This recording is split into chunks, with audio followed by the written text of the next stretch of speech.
Hoje eu estou num lugar diferente. Não estou no carro, o que é, aliás, eu já tô quase já me cadastrando lá na Uber. Porque, cara, todo mundo pergunta, tu é Uber, tu é Uber? Tipo, sou, mas não ganho nada, né? Tipo assim, né? Hoje eu tô aqui no consultório de um dos médicos mais fodásticos que eu conheço, da endocrinologia, Dr. Rodrigo Mendes. Não é um médico ético, sério, que trabalha realmente com doenças metabólicas, ajuda as pessoas a terem mais qualidade de vida, não fica prescrevendo hormôniozinho, formulazinha de 55 ingredientes para você comprar na farmácia e dar dinheirinho pro médico, entendeu? Ele não é esse tipo de médico. Então, por isso, ele hoje está aqui comigo e ele vai se apresentar. E hoje a gente vai falar sobre um tema que a galera pede muito: diabetes. E a diabetes tem a ver com várias questões, até que eu falo lá dos hormônios, tem tudo a ver. Então fica aí que vocês vão ver. Fala aí, Rodrigo. Prazer estar contigo. Tamo junto. Prazer é Se meu, apresenta aí pra galera. Então, eu sou Rodrigo Mendes, sou endocrinologista, sou professor universitário de pós-graduação também em endocrinologia. E muito do que eu acredito você já falou, né? Trabalhar de forma séria, ética, cuidando sempre da saúde e do bem-estar dos pacientes. Pensando no indivíduo, né? Como ser humano, né? Que Exatamente. as pessoas esquecem. Perfeito. Então, Rodrigo, hoje a gente vai falar aqui de uma doença crônica, né? Uhum.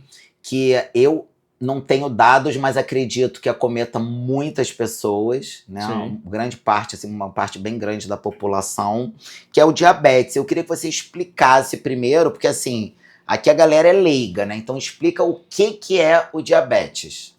Então, diabetes, na verdade, é um quadro de elevação dos níveis de glicose no sangue de forma persistente. Não pode ser um nível de aumento de glicose aleatório, né? E existem critérios laboratoriais, né, exames específicos para a gente fazer o diagnóstico e dizer se a pessoa tem diabetes ou se ela não está com diabetes. Por exemplo, se eu faço um exame, que acontece muito isso, né?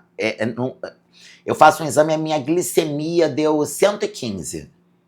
Mas só minha glicemia. Isso é um indício para que você investigue se eu tô, sei lá, se eu tenho diabetes? Então, primeiro, normal, glicemia de jejum, 8 horas de jejum, o desejável está abaixo de 100. Uhum. Então, se vem uma glicemia de 115, você cai, a princípio, no que a gente chama de glicemia de jejum alterada. Entre 100 e 125, a gente fica com uma possibilidade de pré-diabetes. Por que possibilidade? Porque a gente vai precisar de um novo exame para a gente realmente constatar, né, se esse valor ele se mantém, e a gente pode até complementar com um exame diferente, que é aquele que a pessoa toma uma solução bem açucarada e colhe uma hora depois para entender como é que está a secreção rápida de insulina, se deu conta de metabolizar, digerir esse açúcar que foi ingerido, ou se essa glicose ela dispara muito, que aí seria o diabetes, né? Ou se ela fica nesse limbo aí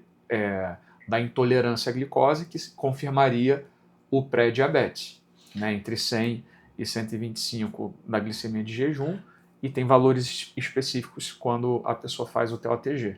E, por exemplo, é que agora isso veio porque é minha curiosidade mesmo, eu não tinha nem programado isso.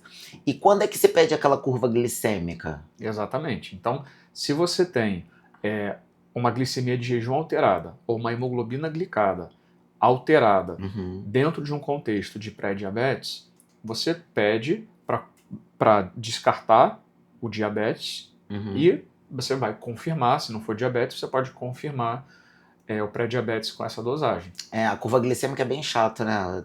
Eu já fiz uma vez. Isso. Você tira agora, com 30... agora como é que é? Porque agora, na verdade, a novidade é que você não faz mais até 2 horas. Nossa, eu fiz nessa época.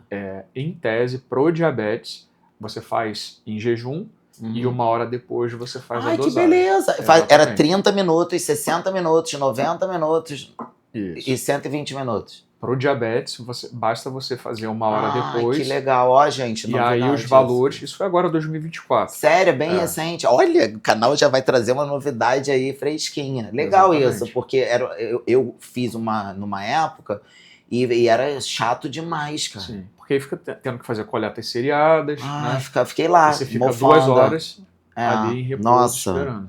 Me fala assim, quais são os tipos de diabetes, né? Que eu sei que tem mais de um tipo de diabetes. E como que elas acontecem?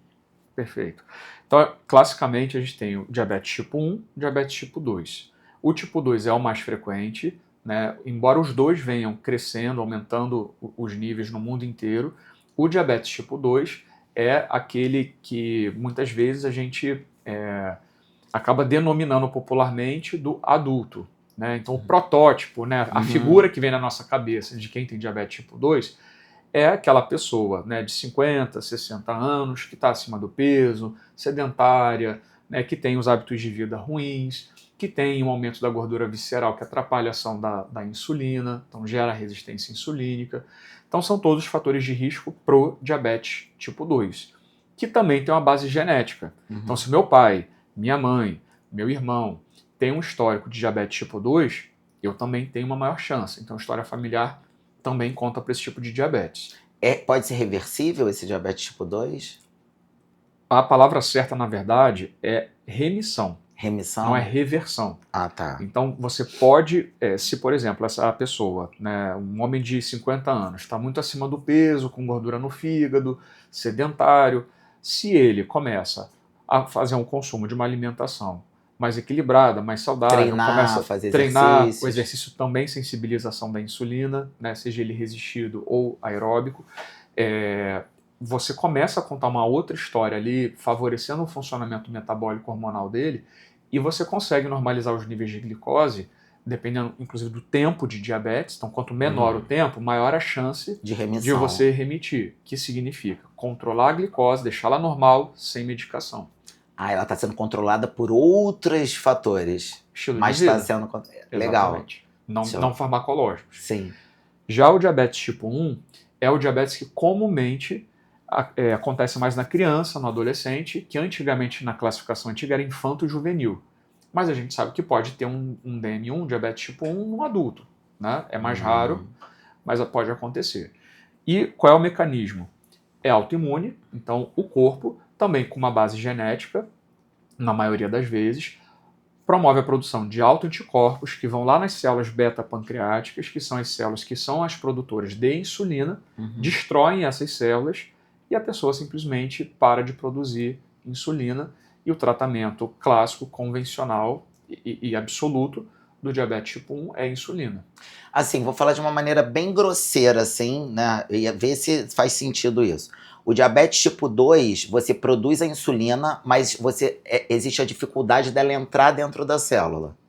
Isso. E no diabetes tipo 1, você não produz essa insulina, porque você tem as estruturas que produzem essa insulina, elas são destruídas. Sim.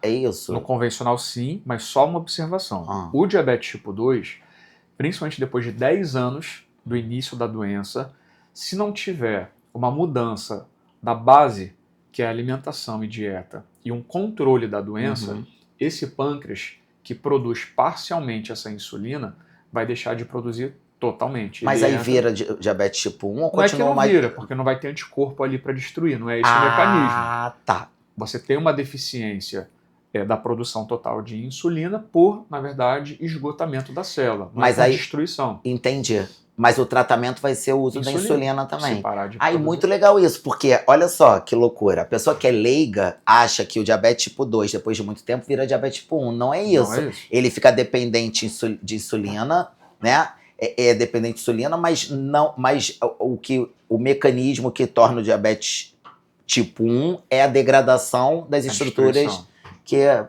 autoimune.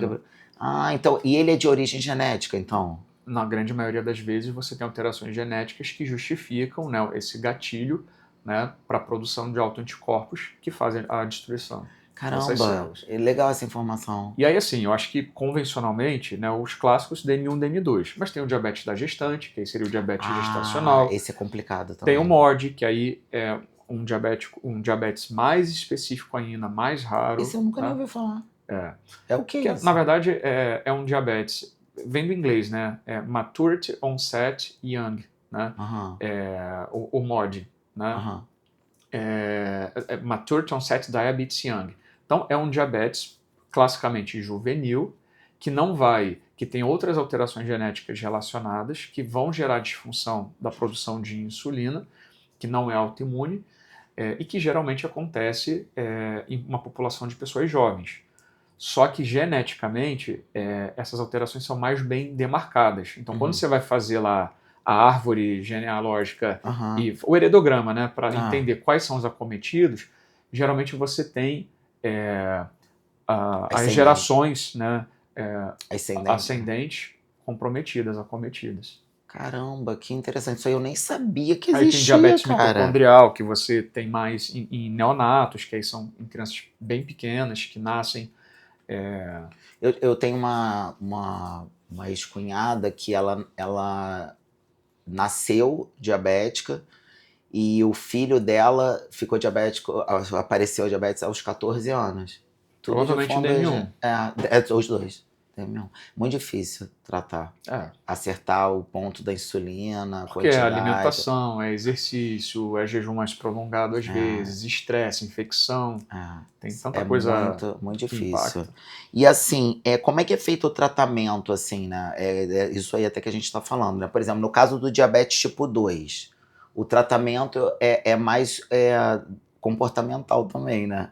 Acaba sendo, né? De Também. mudança de hábitos. Os dois vão exigir essa mudança de hábitos. Mas tem medicação também. Tem. O DM1, na verdade, é insulina. E aí tem as insulinas lentas e as insulinas rápidas como opção. E aí você escolhe uma de cada universo, uma lenta e uma rápida, para você fazer uma cobertura da glicemia ao longo do dia, né, na tentativa de deixar essa glicose mais estável. E tem as insulinas rápidas, que são aquelas para cobrir as refeições, tanto para corrigir a glicose que o paciente com diabetes chega antes de comer, quanto para metabolizar o carboidrato que essa pessoa vai estar ingerindo naquela refeição. Então, como é que o cara faz? Ele tem que medir, vai lá no dedinho lá. Tem Ou que então sempre agora tem monitorar. agora tem Tem o sensor. os sensor, né? Ele monitora antigamente era no dedo, que ela fazia no dedo que eu vi. Monitora antes da refeição, aí Isso. depois da refeição, para ver a dose de insulina que vai tomar. Geralmente antes da refeição é o que norteia a dose de insulina, porque aí você vai aplicar uma dose para corrigir, eventualmente assim. A meta era de chegar antes da refeição com a glicose 100. Aí chegou a 150, então você vai ter que corrigir esses 50 que estão a mais, mais a quantidade de carboidratos que vão ser ingeridos naquela refeição. É uma disciplina, né, velho? Sim. Mas assim, no fim das contas, como é uma doença crônica, se o paciente tiver realmente boa vontade, disponibilidade, hoje tem aplicativos que ajudam, ele começa já, 3 colheres de arroz, ele já sabe quantos gramas de carboidrato tem. Uma fruta, uma banana, tudo a gente 100 gramas. Exatamente. Então, assim, às vezes eles sabem mais que uma nutricionista, porque eles usam no dia a dia ali, manhã, tarde e noite, né? O dia inteiro, né? E o tipo 2 não usa insulina, né? Só se tiver uma exaustão completa das células do pâncreas, que aí você vai precisar o cara que está muitos anos, né? Geralmente Mas sim. normalmente o que são as medicações?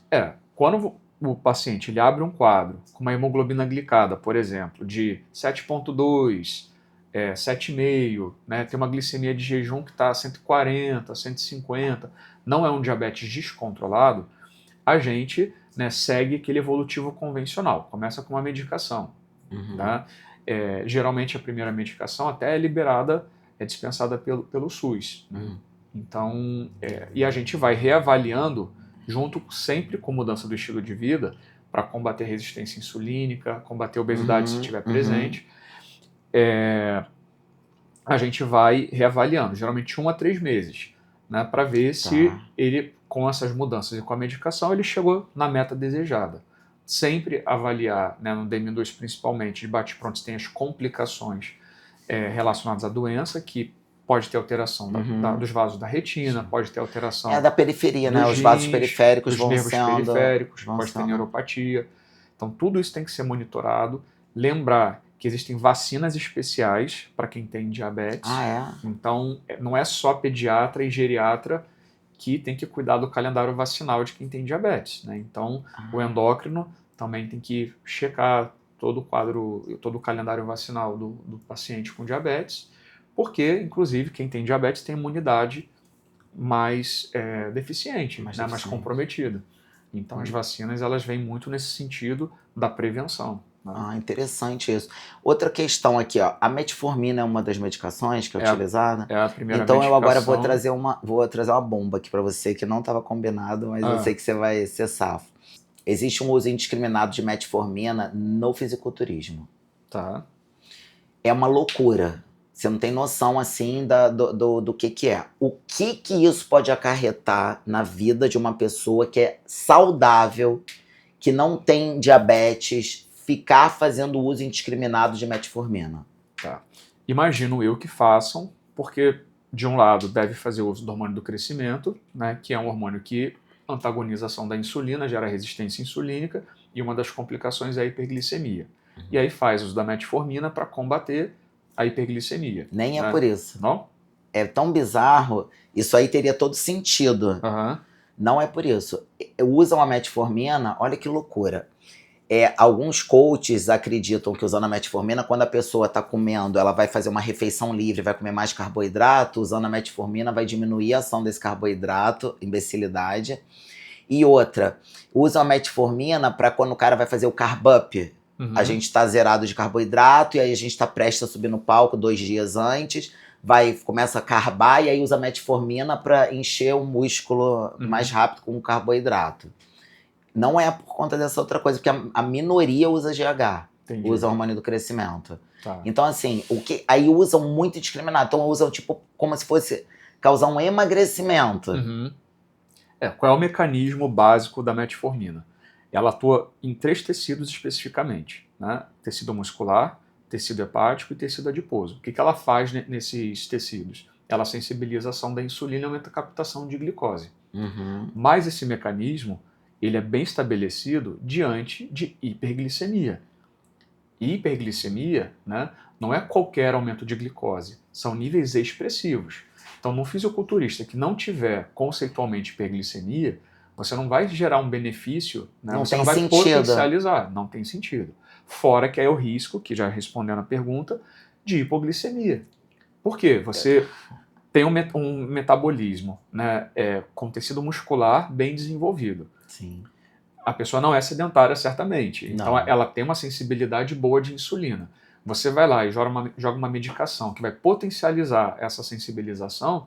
Se ela faz uma hipercaptação de glicose intracelular e falta no nível vascular, ela vai fazer hipoglicemia. E já aconteceu. Eu tô te perguntando isso porque eu já falei sobre isso. Mas assim, você falar sobre isso valida muito. Porque você é o especialista nisso. Sim. Eu bato nessa tecla, eu tenho vários vídeos falando sobre isso, porque eu já vi casos de hipoglicemia gravíssimos. Assim, a hipoglicemia mata, gente. Hipoglicemia mata. Mais do que a hiperglicemia, né? Sim, porque o nosso cérebro precisa de glicose, de energia para funcionar. Né? Então, assim, Então, desliga, né? A convulsão. coma. Foi isso, convulsão. Convulsão. Então, assim, eu falo disso, isso é muito grave, e isso veio agora aqui na minha cabeça, porque realmente você falar sobre isso valida muito e traz realmente a informação para as pessoas. Então, não faz sentido o uso de metformina no fisiculturismo, não faz sentido. Então, esses coaches que ficam prescrevendo, corre desses caras, porque isso pode te matar. Exatamente. E aí eu tô falando de uma complicação aguda, mas aquelas pessoas que usam metformina cronicamente, um dos efeitos colaterais é fazer deficiência de B12. Caraca. E aí B12 é importante para o funcionamento dos nervos, nervos. cognição, pode dar anemia, cansaço, pode dar alterações de pele, pode trazer, enfim, inúmeras complicações. Então é medicação, né, cara? A gente sempre tem que ter um uso racionalizado, porque realmente, né, se a gente colocar na balança, né, risco-benefício, o risco pode superar bastante o benefício da medicação e não é o que a gente sempre quer, assim, né? A gente tem que fazer isso com tudo. Inclusive, eu sempre falo em relação aos hormônios androgênicos. Eles foram criados para tratamentos terapêuticos. Por quê? Porque a pessoa já está num nível tão ruim que o benefício vai sobrepor o malefício. Então, vai ser utilizado. Então, toda medicação tem que ser posta assim, né? Na balança e tem que ser avaliado isso. Perfeito. Agora, em relação assim, ó, a obesidade e o diabetes. Todo obeso tem diabetes? Não. Na verdade, 90% de quem tem diabetes tipo 2 está acima do peso. ou seja, Sobrepeso. a maioria esmagadora, né? Ou sobrepeso ou obesidade. Uhum. E os 10%? Aí realmente tem uma alteração genética que, independente da pessoa se alimentar bem, da pessoa estar acima do peso ou não, na verdade sim, a pessoa vai estar com a saúde dela em dia, mas ela vai desenvolver o diabetes. Tá, Né? Então, isso aí veio na carga genética dela, tá lá no genoma dela. por isso que chegou aos 35, independente, né, de ter fator de risco, a idade isoladamente, né, pode ser um fator de risco, principalmente aí você detecta esses 10%. Uhum. Né? Que não é o mais comum, mas lembrar que é possível. Sim. Né? Só para não generalizar. Mas assim, a gente pode afirmar que a diabetes é uma doença crônica que é um risco, assim, uma grande chance do obeso ter, Com certeza. desenvolver. Sim, é fator de risco. Por isso que lá na triagem, né, de definição de fator de risco para rastreio, obesidade com mais um fator de risco é igual a você rastrear, você investigar e descartar o diabetes. Né? Então Por é quê? bem sério, né? Aquele mecanismo que a gente conversou. Excesso de gordura visceral, que tem na obesidade, produz inflamação, substâncias inflamatórias, atrapalha a ação da insulina, resistência insulínica, e aí você começa a ter É escape uma de cadeia, glicose. né? Exatamente. É uma coisa atrás da outra, Por né? isso que não dá para você tratar diabetes tipo 2 sem tratar a obesidade, se for presente. Que é a excesso de causa, no peso. caso, né? Exatamente. Tem uma nomenclatura chamada diabesidade, Sério? dada essa relação, né, 90%, Olha. né, das pessoas que têm diabetes Sinistro isso, são acima do peso. diabesidade. Diabesidade. Isso é outra novidade que eu também não sabia. Outra questão também que eu acho assim muito importante falar, eu já tive, eu tenho vários amigos diabéticos, com diabetes tipo 1, Uhum. né, jovens. Então assim, um descobriu a diabetes com 15 anos, então com 30 já usava insulina há 15 anos. Uhum. A insulina, ela também vai causando algumas coisas assim, né, alguns detalhes assim no organismo da pessoa, né? Esse Tá. uso. E assim, um dos problemas que ele tinha, e por essa questão do problema, ele não controlava muito bem a glicemia, tá? Uhum. Então ele tinha muitos picos glicêmicos, é jovem, é muito difícil o jovem ter essa consciência, né? E ele tinha problemas de ereção. Tá. Por quê? Porque toda essa vascularização periférica, ela vai sendo afetada, né? Então, eu depois fui pesquisar e vi que muitos diabéticos, depois de 10 anos de diabetes, Uhum. poderiam desenvolver essa dificuldade de ereção. E me explica isso acontece mesmo? Tá. Acontece, mas aí aqui são dois assuntos diferentes. Tá, Vamos falar primeiro da insulina e depois a gente fala da disfunção erétil. tá. A insulina, na verdade, em quem tem DM1, que foi o caso que você trouxe, Uhum. né, em relação a controle da glicose, se tiver, né, adequado, né, muito mais vai poupar essa pessoa de complicações É a da balança, doença. né? Exatamente. Mas a complicação aguda mais frequente e temida é a hipoglicemia. Lembrar que a insulina é a medicação mais potente para controlar a glicose. Tá. Uma outra coisa que pode acontecer a gente sempre orienta rodízio de aplicação, braço, barriga, coxa. Né? Tá. Por quê? A gente está falando de um hormônio anabólico, a nossa pele não foi feita para ficar romper a barreira de proteção todo dia. E são múltiplas picadas, geralmente o regime convencional, né, você tem que aplicar a basal e aplica antes do café, antes do almoço, antes do jantar. Nossa. Então o esquema básico de um DM1 geralmente são pelo menos 4 picadas de insulina por dia. Então, essa pele ela vai sendo lesionada e é um hormônio anabólico. Se não se faz o rodízio, né, vai trocando os locais de aplicação a cada administração, pode acontecer lipoatrofia ou lipohipertrofia. No fim das contas é lipodistrofia.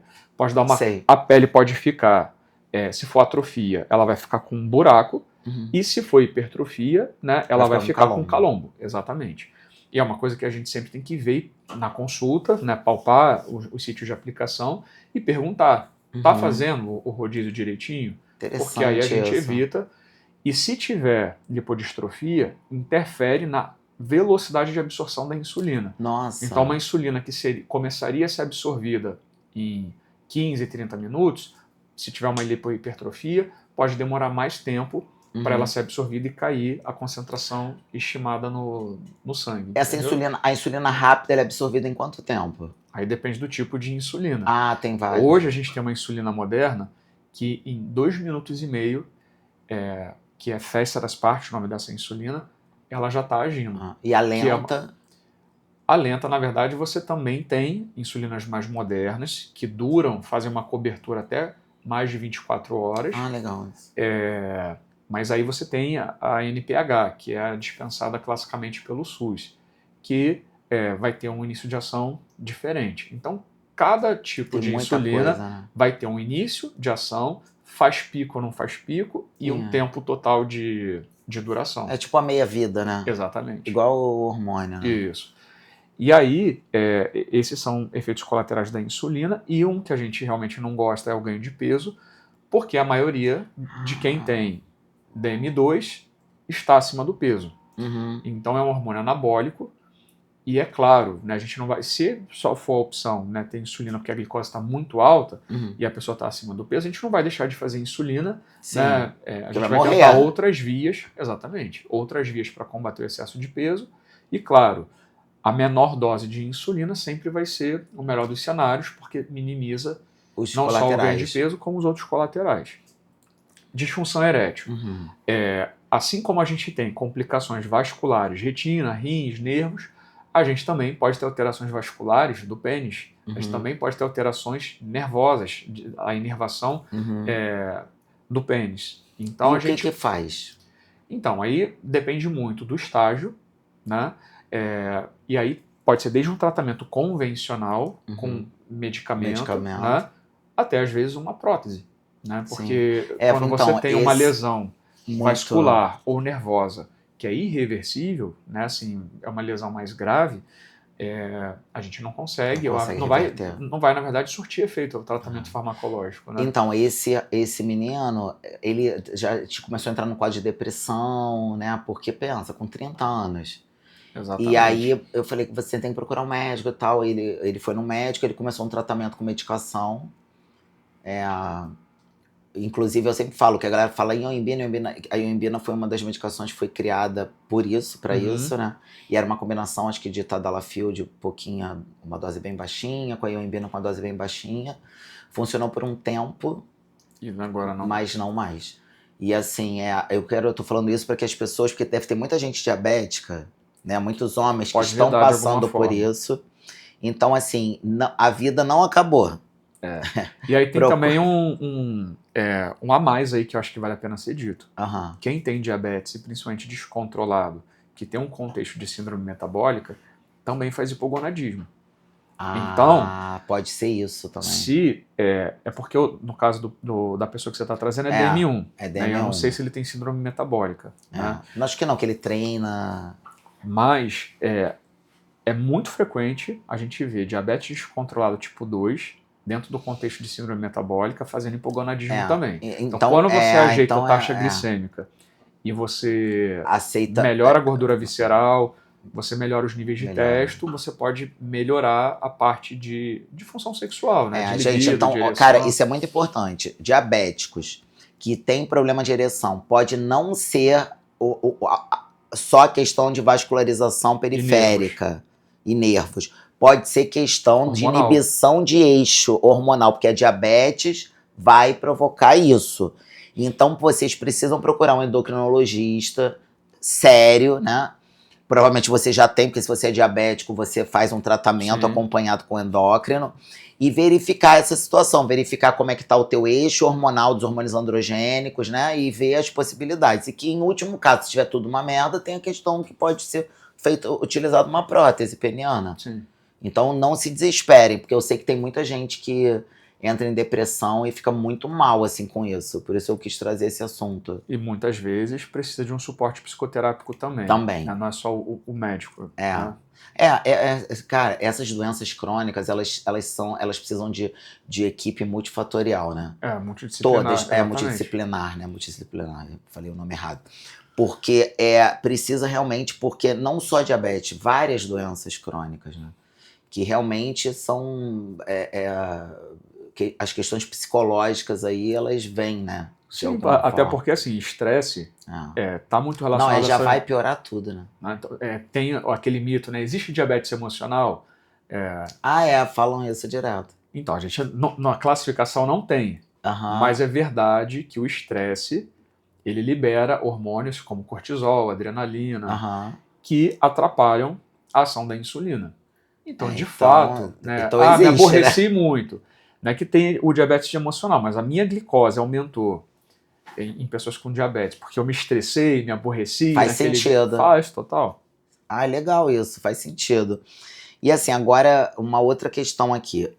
Outra coisa dentro do meu nicho, né, do fisiculturismo. E essa questão é o maior caso de mortes no fisiculturismo, que é o uso de insulina. Isso, você não tem noção de como isso é corriqueiro. E são doses cavalares de insulina junto com GH.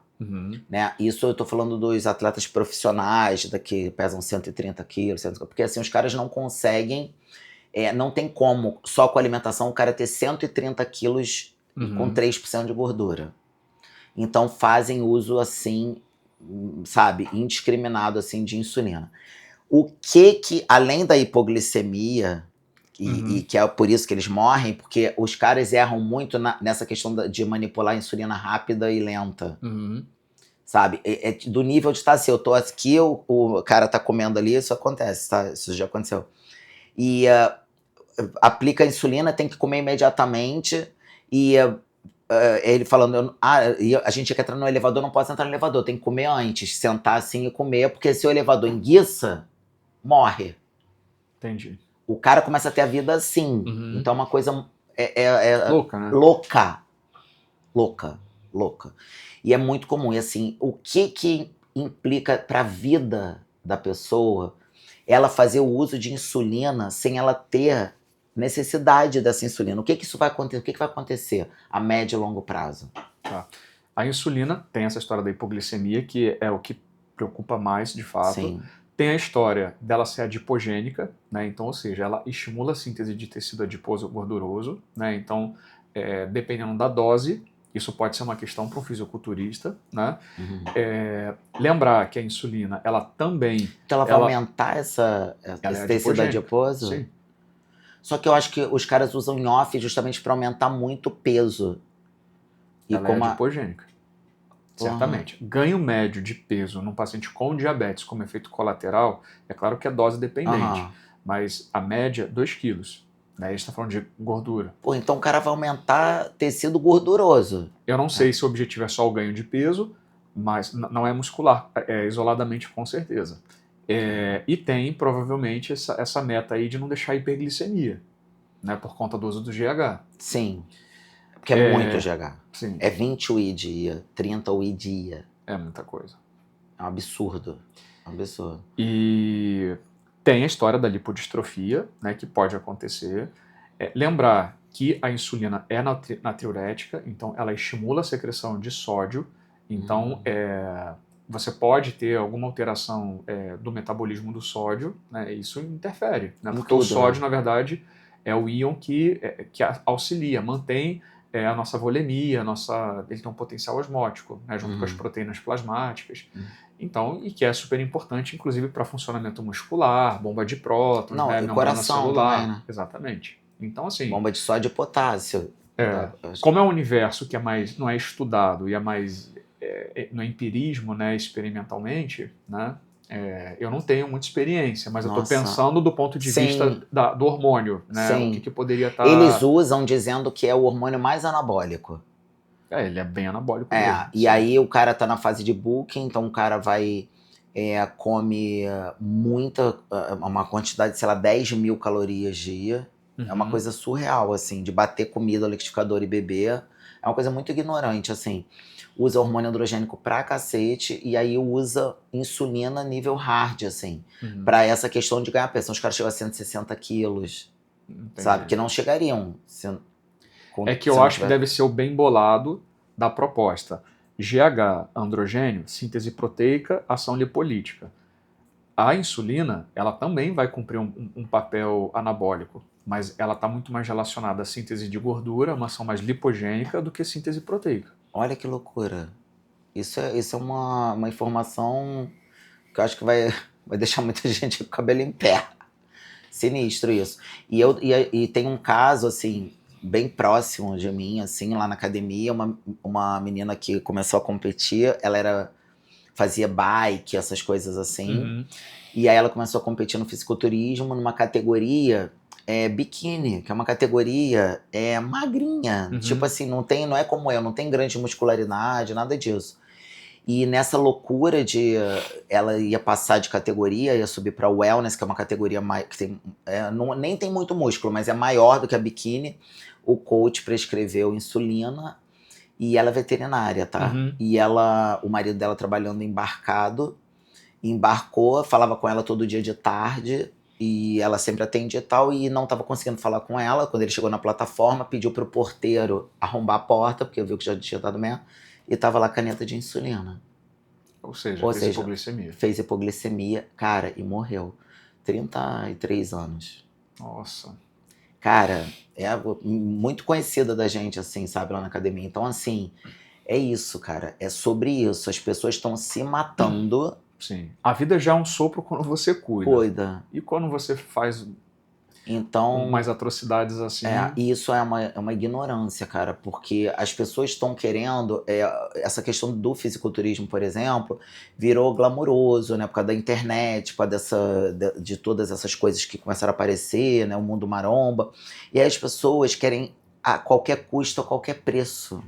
É que eu vejo isso grosseiramente como um enxugar gelo. Né? Como você usa vias, né, para atingir um objetivo, e uma dessas vias são alternativas, né, e a segurança você coloca em xeque, e como existem os riscos, né, aí você vai lá para tentar aparar as arestas. Então, né, é isso. É isso que é feito o tempo todo. E aí você está enxugando gelo e uma hora a conta não fecha. Não fecha. E aí vai dar merda. É isso. E assim, hoje eu posso afirmar, cara, que hormônio, é o que eu falo, hormônio mata, a médio e longo prazo mata. Sim. Mas o que mais mata é insulina.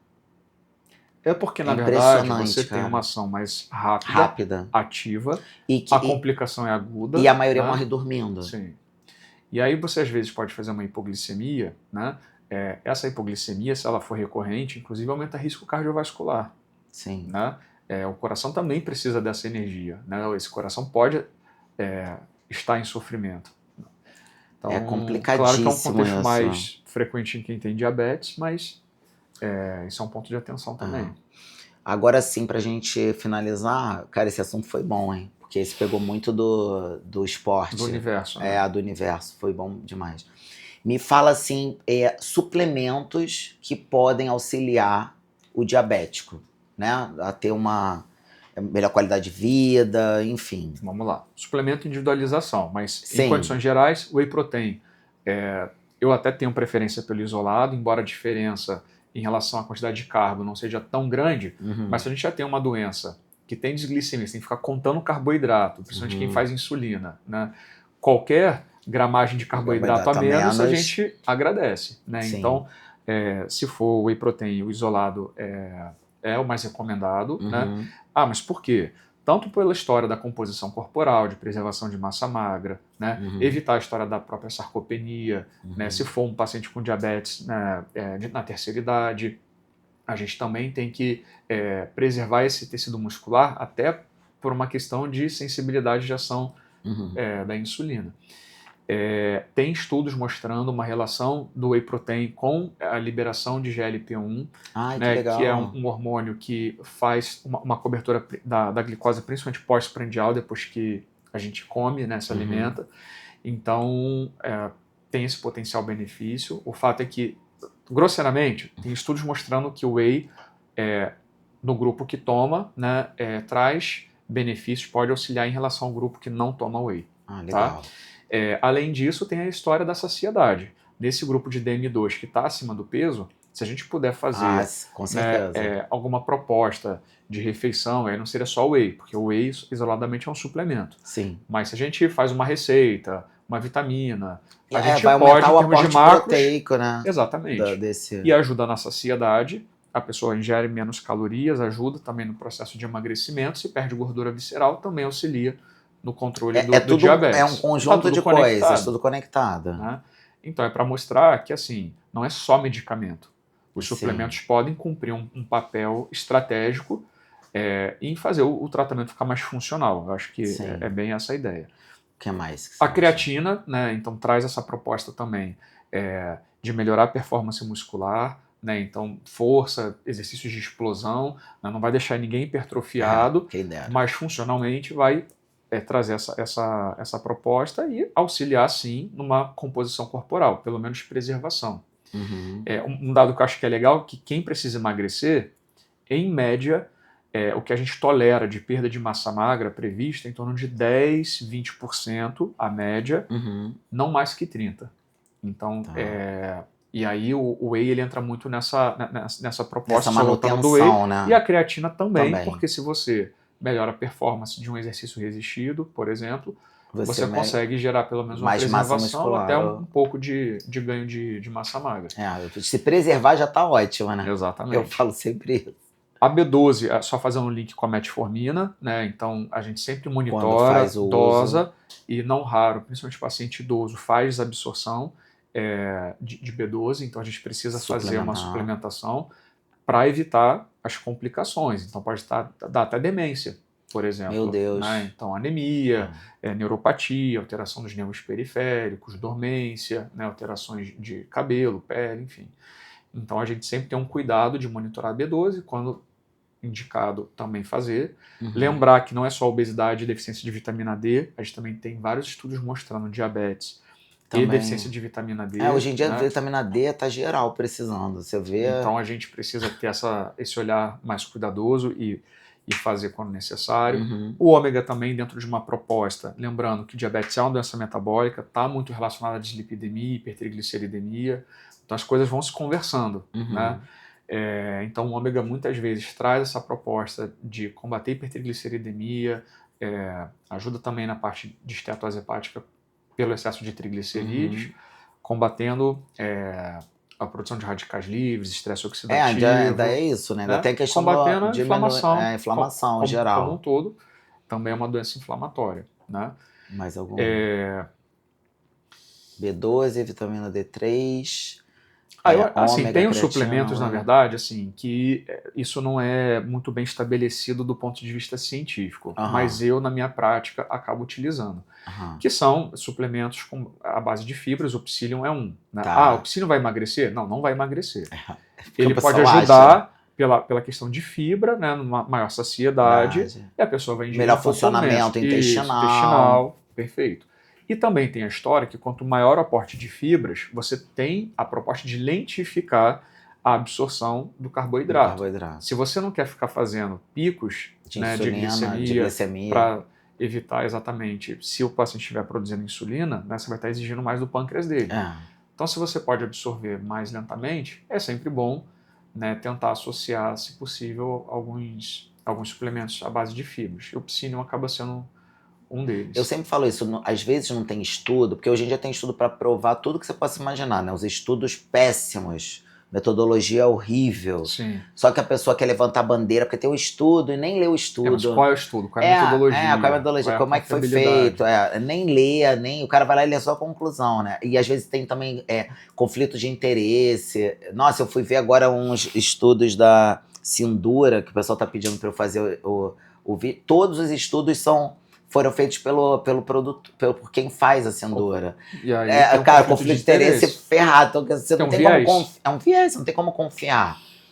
Então, assim, as pessoas fazem muito isso, né? Então, estudos novos, todos os dias surgem novos estudos. Então, existem alguns estudos que, por exemplo, no caso lá da arginina. Que a arginina não funciona. Não é essa a percepção que eu tenho. Eu faço uso há anos e a percepção é outra. E eu falei isso no meu vídeo. Eu acredito que mais pra frente, novos estudos vão surgir e isso vai ser mudado. E a mesma coisa que você está falando, o Psyllium, na tua percepção, auxilia e tal. Não tá nenhum estudo comprovado, não sei o quê. Mas Sim. existe isso, né? Da gente, da utilização e da percepção. Eu sou muito ético, científico, mas de fato, em algumas situações práticas, você tem que lançar mão e usar alguns recursos para você tentar facilitar a qualidade de vida do paciente, dele alcançar esse objetivo. Então, por exemplo, uma coisa que é muito questionável é a coenzima Q10 melhorando, por exemplo, mialgia em relação a quem toma estatina por conta do tratamento da dislipidemia. Né? Em tese, isso não está evidenciado. Acabou de ter um congresso de cardiologia, mas quando você, na prática, você sabe que aquela medicação é importante. Se uma pessoa, se ela não for tratada e ela não tem condições financeiras para comprar uma medicação, né? E você vê melhora, né? Sim, você faz a prova terapêutica, né? Você faz o suplemento. Claro que é dose dependente, a marca, tudo isso você tem que levar em consideração. Você vê realmente o paciente voltar, né, trazendo relatos positivos. Né? Então, deu certo. Sim. E qual foi o que você expôs aquele paciente a quê, né, em relação... É um suplemento seguro. Seguro, exatamente. É isso que eu falo. Então tem coisas que a gente precisa realmente ter o feeling. Tem estudo, só não foi grau de evidenciar, né? Não é recomendação sacramentada. Mas, às vezes, a gente precisa realmente buscar caminhos alternativos, né? Dentro de uma lógica. Ninguém vai sair fazendo medicina experimental aqui para tentar... Mas buscando a melhor qualidade de vida realmente do paciente, onde o benefício é inumeramente maior do que o risco. Exatamente. Perfeito. Não tem o risco. É isso. É isso. Então, é isso. Obrigado aí por mais esse encontro. Eu acho que isso vai ser muito útil para muita gente e a gente vai se encontrar mais vezes. Vamos que vamos. Galera, curtiu o conteúdo? Se inscreve no canal, ativa a notificação, no sininho, curte, compartilha. Eu não aguento mais falar isso, gente. Não dá para gravar, não? Foi com um troço já gravado e botar no final, hein, frango?